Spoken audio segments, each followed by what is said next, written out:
Hello guys, कैसे हैं आप लोग। आपका स्वागत है शारदा बायोलॉजी क्लासेस में। ये आपका थर्ड क्लास है। इससे पहले हमने पढ़ा था माइटोकॉन्ड्रिया का डायग्राम। उसमें मैंने माइटोकॉन्ड्रिया के जितने भी सारे कंपोनेंट्स थे उन्हें मैंने आपको बताया कि ये सारे कंपोनेंट्स हैं। तो आज हम उसी क्लास को कंटिन्यू करेंगे और ये माइटोकॉन्ड्रिया का सेकेंड क्लास है। ये पार्ट 2 है, पार्ट 1 इससे पहले वाला था। पार्ट 2 में हमको ये पढ़ना है कि माइटोकॉन्ड्रिया को डिफाइन कैसे करते हैं, माइटोकॉन्ड्रिया का जनरल स्ट्रक्चर क्या होता है, माइटोकॉन्ड्रिया के जितने डोमेन्स होते हैं उनके बारे में जानेंगे। फिर इसका पार्ट 3 भी आएगा। तो चलिए वीडियो की तरफ चलते हैं। यदि हम माइटोकॉन्ड्रिया की बात करें तो जैसे हम लोगों को पता है कि mitochondria is the power house of the cell. क्या होता है ये होता है power house of the cell. क्या होता है power house of the cell. ठीक है, तो माइटोकॉन्ड्रिया क्या होता है power house of the cell. मतलब कि माइटोकॉन्ड्रिया सेल को एटीपी प्रोवाइड करता है जिसके कारण सेल अपना फंक्शनिंग कर पाता है। Got it? Which mean mitochondria provides ATP to the recipient cell by which cell can function its property and donates its play its role to the body। ठीक है, आपको ये बात समझ में आई कि माइटोकॉन्ड्रिया एटीपी प्रोवाइड करता है सेल को जिसके कारण सेल अपना फंक्शनिंग कर पाता है। यदि हम माइटोकॉन्ड्रिया को हम डिफाइन करेंगे तो माइटोकॉन्ड्रिया को कैसे डिफाइन करेंगे? तो यदि हम माइटोकॉन्ड्रिया को डिफाइन करेंगे तो माइटोकॉन्ड्रिया को यदि हम डिफाइन करेंगे तो mitochondria is a oxygen consuming cell organelle. Oxygen consuming cell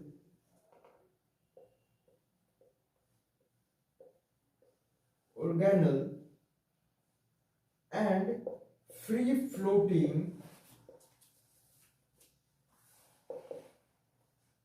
throughout the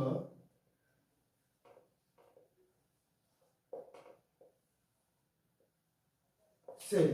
ठीक है, mitochondria is a oxygen consuming cell organelle and free floating throughout the cell. मतलब माइटोकॉन्ड्रिया क्या बनाता है? एटीपी बनाता है, मतलब एडिनो ट्राइफॉस्फेट बनाता है, मतलब एनर्जी बनाता है। अब किसी भी चीज को यदि कोई भी सेल एनर्जी बनाएगा तो उसको ऑक्सीजन की रिक्वायरमेंट पड़ेगी। इसलिए हमने बोला कि mitochondria is a oxygen consuming cell organelle. मतलब ये एक ऐसा सेल का पार्ट होता है जिसको ऑक्सीजन चाहिए होता है। मतलब ये गैसियस एक्सचेंज करता है जिसके थ्रू ये एटीपी जनरेट करता है और सेल को एनर्जी प्रोवाइड करता है। और साथ साथ ये सेल के किसी भी जगह हो सकता है, ये फ्री फ्लोटिंग होता है। जैसा मैंने कल बताया, इसको कोई रोक टोक नहीं होता है। ये सेल साइटोप्लाज्म में कहीं भी ये ट्रेवल कर सकता है। ठीक है, ये इसका डेफिनेशन था। यदि हम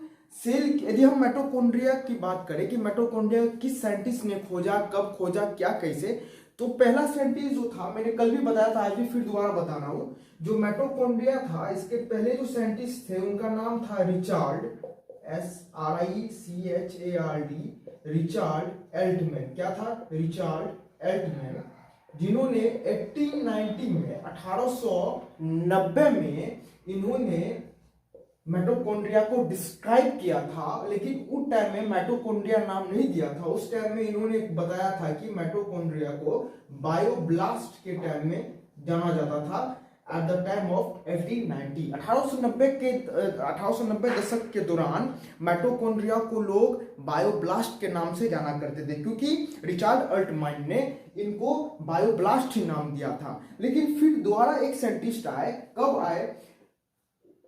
वो आए 1897 में, मतलब 1897 में दोबारा एक साइंटिस्ट आए जिनका नाम था बेंडा। क्या नाम था? बेंडा। इन्होंने सेल का जो नाम है चेंज भी किया। जो उन्होंने नाम रखा माइटोकॉन्ड्रियन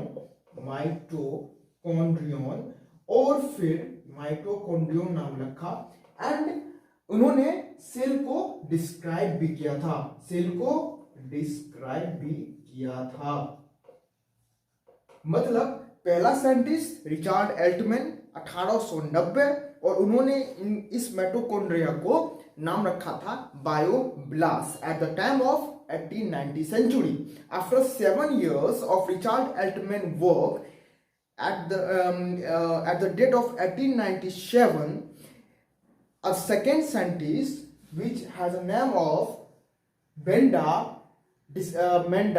जिन्होंने नाम रखा माइटोकॉन्ड्रियन और उन्होंने माइटोकॉन्ड्रिया को डिस्क्राइब भी किया था। जैसे हम लोग को पता है कि किसी भी सेल के अंदर में उसकी अपनी एक इंट्रासेलुलर फ्लूइड होती है। जैसे सेल के अंदर जो फ्लूइड होती है उसको हम लोग साइटोप्लाज्म बोलते हैं। क्या बोलते हैं? साइटोप्लाज्म बोलते हैं। उसी तरह न्यूक्लियस के अंदर भी उसका एक अपना इंट्रासेलुलर फ्लूइड होता है जिसको हम लोग क्या बोलते हैं? न्यूक्लियोप्लाज्म बोलते हैं। क्या बोलते हैं? न्यूक्लियोप्लाज्म बोलते हैं। उसी तरह माइटोकॉन्ड्रिया का भी एक अपना इंट्रासेलुलर फ्लूइड होता है जिसको हम लोग बोलते हैं मैट्रिक्स। क्या बोलते हैं? मैट्रिक्स। अब ये जो मैट्रिक्स है ना, ये मैट्रिक्स में माइटोकॉन्ड्रिया के बहुत सारे इंपॉर्टेंट कंपोनेंट्स प्रेजेंट होते हैं। जैसे साइट्रेट हो गया, जैसे एडीपी हो गया, जैसे आपको ईटीएस के बहुत सारे मतलब इलेक्ट्रॉन ट्रांसपोर्ट चेन के बहुत सारे कंपोनेंट्स भी पाए जाते हैं इस मैट्रिक्स के अंदर। अब बात ये आती है कि यदि सेल के साइटोप्लाज्म से यदि कोई भी चीज ट्रांसफर होके माइटोकॉन्ड्रिया में जाना हो या माइटोकॉन्ड्रिया के मैट्रिक्स से सेल साइटोप्लाज्म में कुछ जाना हो तो ये ट्रांसपोर्टेशन कैसे होगा?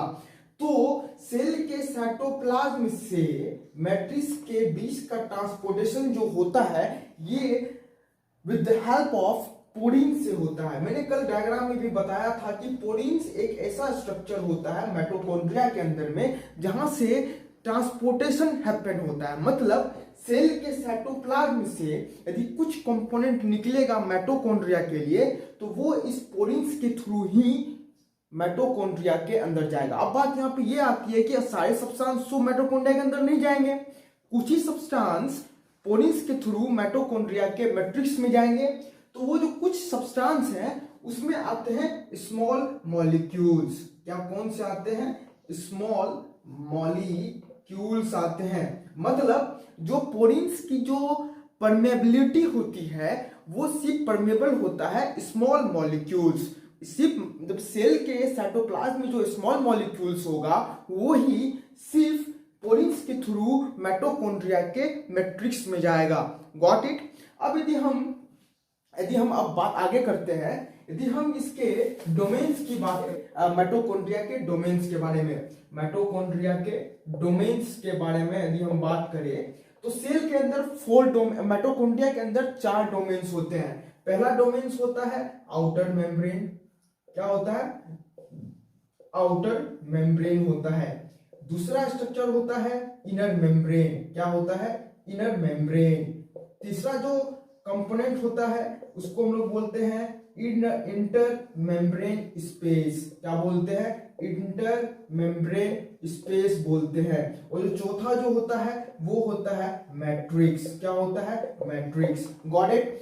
मैं ये कहना चाह रहा हूं कि एक सेल के अंदर जो माइटोकॉन्ड्रिया होता है उस माइटोकॉन्ड्रिया के कौन कौन से कंपोनेंट होते हैं। माइटोकॉन्ड्रिया के अंदर में सबसे पहला आता है आउटर मेम्ब्रेन। ये जो आउटर मेम्ब्रेन है ये प्रोवाइड करता है protective layer to the mitochondria. उसके बाद एक लेयर और आता है जिसको हम लोग बोलते हैं इनर मेम्ब्रेन, जो माइटोकॉन्ड्रिया के बाद आता है। और इस आउटर मेम्ब्रेन और इनर मेम्ब्रेन के बीच में एक स्पेस होता है जिसको हम लोग बोलते हैं इंटर मेम्ब्रेन स्पेस। मतलब मैं ये करना चाह रहा हूं, मान लीजिए कि ये माइटोकॉन्ड्रिया का आउटर लेयर है, ठीक है। मान लीजिए कि ये माइटोकॉन्ड्रिया का इनर लेयर है, तो इस दोनों के बीच का जो ये स्पेस होगा इसको हम लोग बोलेंगे इंटर मेम्ब्रेन स्पेस। क्या बोलेंगे? इंटर मेम्ब्रेन स्पेस बोलेंगे। ये आउटर हो गया, आउटर मेम्ब्रेन हो गया, ये इनर मेम्ब्रेन हो गया, और बीच वाले स्पेस को हम लोग बोलेंगे इंटर मेम्ब्रेन स्पेस। अब इसी इंटर मेम्ब्रेन स्पेस के अंदर में फ्लूइड जेल लाइक स्ट्रक्चर होता है जिसको हम लोग बोलते हैं मैट्रिक्स। क्या बोलते हैं? मैट्रिक्स बोलते हैं। इस मैट्रिक्स के अंदर में क्या होता है? इस मैट्रिक्स के अंदर मैंने पहले ही बताया, इसमें कंपोनेंट्स ऑफ ईटीसी होता है, इलेक्ट्रॉन ट्रांसपोर्ट चेन। मैट्रिक्स के अंदर में क्या क्या होता है, मैट्रिक्स के अंदर में आपको होता है ईटीसी के कंपोनेंट्स होते हैं, मतलब इलेक्ट्रॉन ट्रांसपोर्ट चेन्स के कंपोनेंट्स होते हैं। इसी में क्या होता है, एडीपी होता है, इसी में क्या होता है, साइट्रेट होता है, इसमें क्या होता है, साइट्रेट होता है। Got it. इसमें इसके अलावा भी बहुत सारे होते हैं, इसमें कोएंजाइम्स होते हैं, कोएंजाइम्स होते हैं, इसमें एंजाइम्स भी पाए जाते हैं। Got it. अब देखिए, यदि मैं पूछूं कि what is the meaning of coenzyme, what is the meaning of enzyme, देखिए कोएंजाइम और एंजाइम में एक बेसिक सा डिफरेंस होता है। जो ये कोएंजाइम होता है ये नॉन प्रोटीनियस होता है, मतलब कि इसमें प्रोटीन नहीं पाया जाता है। कोएंजाइम में प्रोटीन नहीं पाया जाता है, प्रोटीन अब्सेंट होता है। और जो एंजाइम होता है इसमें प्रोटीन होता है, इसमें क्या होता है, इसमें प्रोटीन होता है। अब मैं यदि पूछूं कि what is the significance of this protein absent and this protein present. अब ये जो एंजाइम है ना, इसमें प्रोटीन होता है, और जो एक कोएंजाइम होता है इसमें प्रोटीन नहीं होता है। मतलब क्या हुआ कि एंजाइम के फंक्शनिंग के लिए इस कोएंजाइम की जरूरत पड़ती है। मतलब कि इस एंजाइम जिसके पास प्रोटीन होता है, इसको वर्क करना है, तो इसको it will take the help of coenzyme to do the functioning of that enzyme. मतलब इस एंजाइम के काम करने के लिए कोएंजाइम की जरूरत पड़ेगी। इट्स रिक्वायर्ड कोएंजाइम बिकॉज इसमें प्रोटीन नहीं होता है, इसमें प्रोटीन होता है, तो ये विदाउट प्रोटीन वाला ये जो जिसके पास प्रोटीन होता है इसकी मदद करेगा। ठीक है। अब आगे हम ये बात करें इस आउटर मेम्ब्रेन की, यदि हम बात करें तो आउटर मेम्ब्रेन जो होता है ना, ये आउटर मेम्ब्रेन और जो इनर मेम्ब्रेन होता है, इनर मेम्ब्रेन जो होता है, ये दोनों क्या होता है कि ये दोनों रिच इन प्रोटीन होता है। मतलब कि ये जो आउटर मेम्ब्रेन और जो इनर मेम्ब्रेन होगा ये दोनों रिच इन प्रोटीन होगा। क्या होगा, रिच इन प्रोटीन होगा। अब मैंने इससे पहले वाले क्लास में बताया था जो माइटोकॉन्ड्रिया होता है ये सेमी ऑटोनोमस होता है। सेमी ऑटोनोमस का मतलब ये हुआ कि माइटोकॉन्ड्रिया 15% ऑफ प्रोटीन खुद से बना सकता है, because it's has nucleotide chain. मैंने बताया था न्यूक्लियोटाइड चेन जो होता है वो मैट्रिक्स में प्रेजेंट होता है एक चेन की तरह। वो आपके जीनोम जैसे डीएनए को बना सकता, मतलब कि प्रोटीन को बना सकता है। ठीक है। तो इसी तरह कि जो आउटर मेम्ब्रेन और इनर मेम्ब्रेन होता है ये प्रोटीन से रिच होता है। और माइटोकॉन्ड्रिया को हम लोग सेमी ऑटोनोमस भी बोलते हैं। क्या बोलते हैं, सेमी ऑटोनोमस भी बोलते हैं, because it can make their own protein by 15%। ये 15% तक का प्रोटीन खुद से बना सकता है, इसलिए इसको लोग सेमी ऑटोनोमस बोलते हैं। Got it. अब आगे बढ़ते हैं, पहले इसको हम क्या करते हैं, इसको ब्लैंक करते हैं, फिर आगे हम इसके बारे में जानेंगे। ठीक है, ये बात आपको समझ में आ गई। चलिए अब आगे बढ़ते हैं। ठीक है, गॉट इट। अब देखिए, अब हम ये बात करते हैं कि सेल जो माइटोकॉन्ड्रिया होता है ना, ये माइटोकॉन्ड्रिया, इसकी हम नंबर एंड शेप की बात करते हैं। क्या बात करते हैं, नंबर एंड शेप की बात करते हैं। तो मैं आपको बता देता हूं कि जो माइटोकॉन्ड्रिया का नंबर एंड शेप होता है ना, ये cell type to cell type change होता रहता है। यदि मैं एक एग्जांपल लेता हूं, यदि मैं एक एग्जांपल लूं हर्ट का, किसका लूं, HEART, हर्ट, मतलब अपना जो दिल होता है, जो अपना जो दिल होता है, जो पंपिंग सिस्टम, मतलब कि ये ब्लड को पंप करता है। इट्स मीन ये 24/7 वर्क करता है, मतलब without any stoppage it can work for 24 hours. ये 24 आवर तक वर्क करता है। कौन, हार्ट। मतलब क्या हुआ कि इसको इंटेंसिव ऑक्सीजन की जरूरत पड़ेगी, इंटेंसिव ऑक्सीजन की जरूरत पड़ेगी, मतलब it's required a lot of oxygen to work.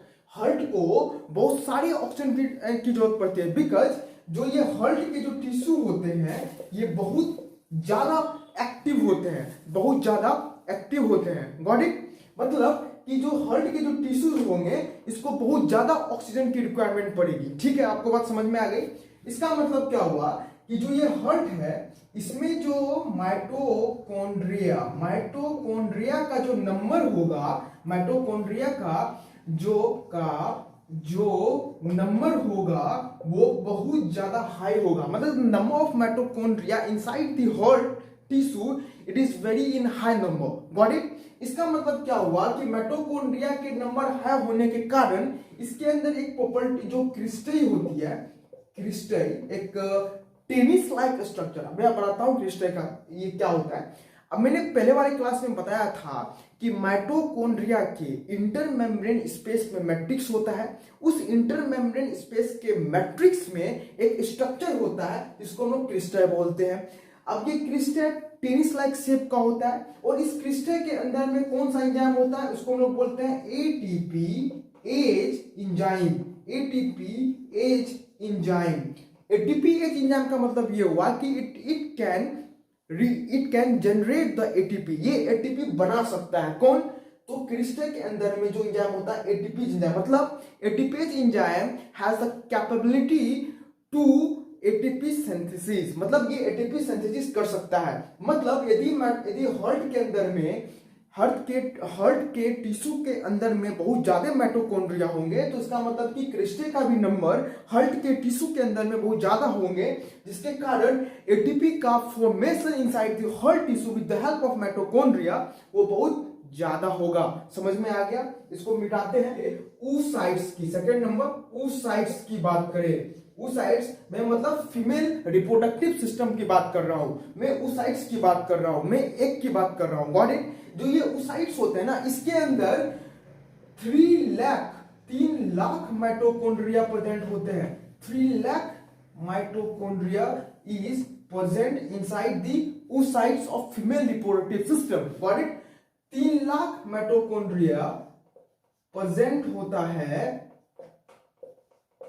oocytes के अंदर में, फीमेल रिप्रोडक्टिव सिस्टम के oocyte के अंदर में 3 लाख माइटोकॉन्ड्रिया प्रेजेंट होता है। इसका मतलब कि आप अंदाजा लगा लो कि oocytes के अंदर में कितनी ज्यादा ऑक्सीजन की रिक्वायरमेंट पड़ती है। Got it?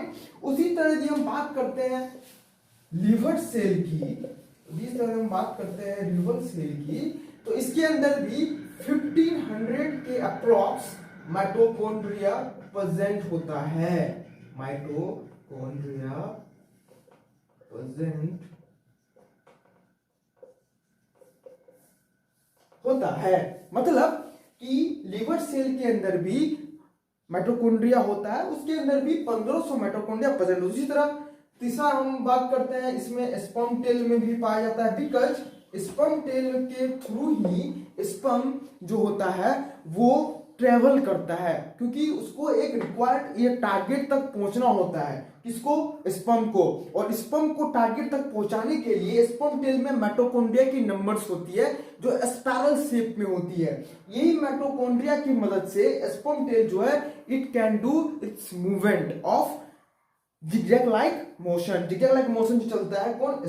स्पर्म टेल की मदद से। उसी तरह लिवर सेल में माइटोकॉन्ड्रिया होता है, उसी तरह oocytes में होता है, उसी तरह अपने हार्ट में होता है। Got it?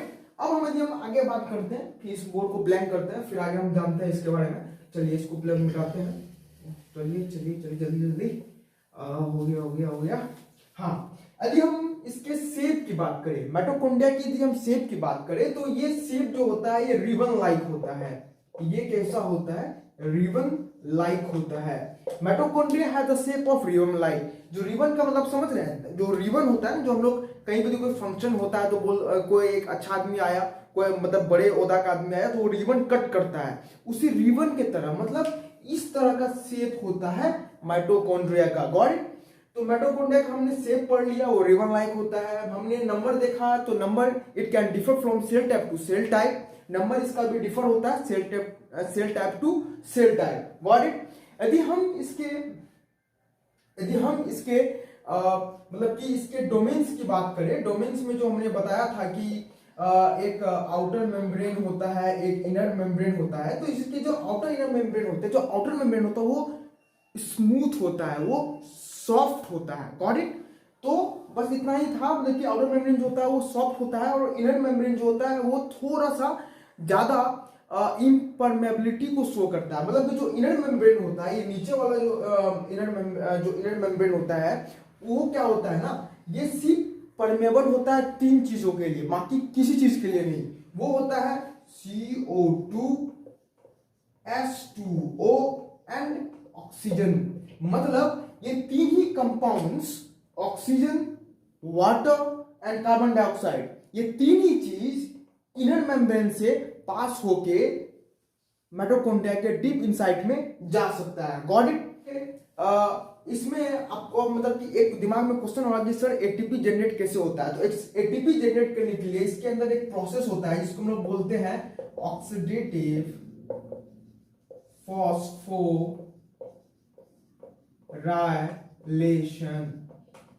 फॉस्फोराइलेशन एक प्रोसेस होता है जिसके मदद से एटीपी का फॉर्मेशन होता है।